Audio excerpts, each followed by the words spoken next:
Ito, apat ato. Ano may danon ti motor i-giant ko ya? Aman?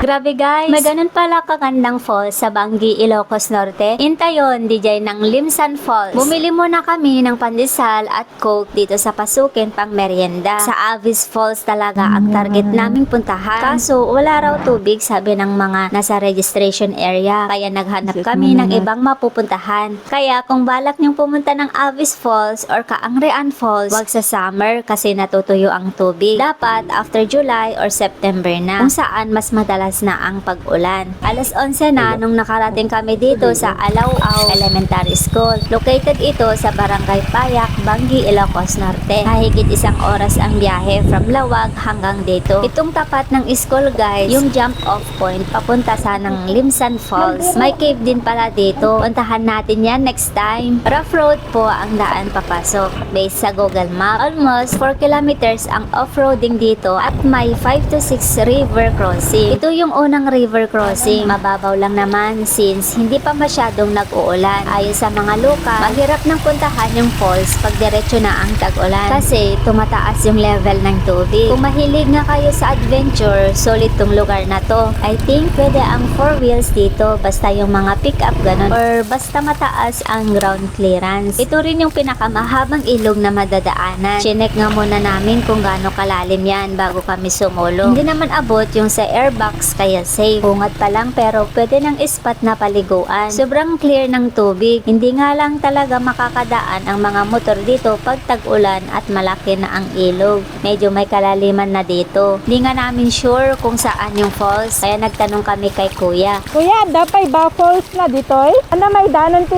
motor Pag-angat i-giant sa ko ya? part na Aman? to ay sementado na. Ito na yung tulay na sinasabi ni kuya. Pababa dito guys at another rough road adventure papuntang falls. Ito yung pinakahuling river crossing. Pag nalampasan nyo to kung saan may mga tabako, malapit na kayo. Dito na kami medyo nagdadalawang isip kung tutuloy pa ba kami dahil sobrang layo na ng narating namin at wala pa rin kaming naririnig na agos ng tubig. Pero sabi nga namin, andito na nga rin lang kami kaya itutuloy na namin. Muntik na nga kaming hindi talaga tumuloy dahil may harang. Buti na lang nabasa ko yung nakasulat sa gilid. Isara nyo ulit. Pasok po, isara nyo ulit ko na.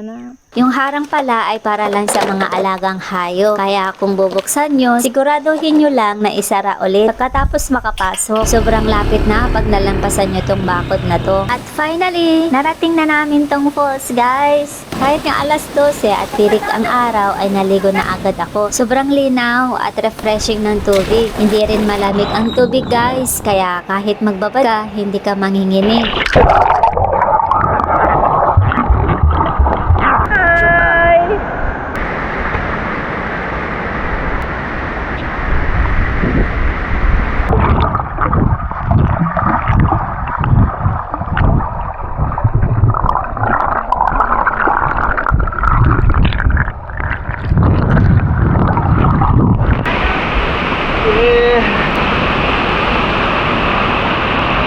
Ito yung taas na part guys. May mga mini falls dito na sobrang linaw. Marami pang magagandang spot sa taas. Kaya abangan nyo na lang sa part 2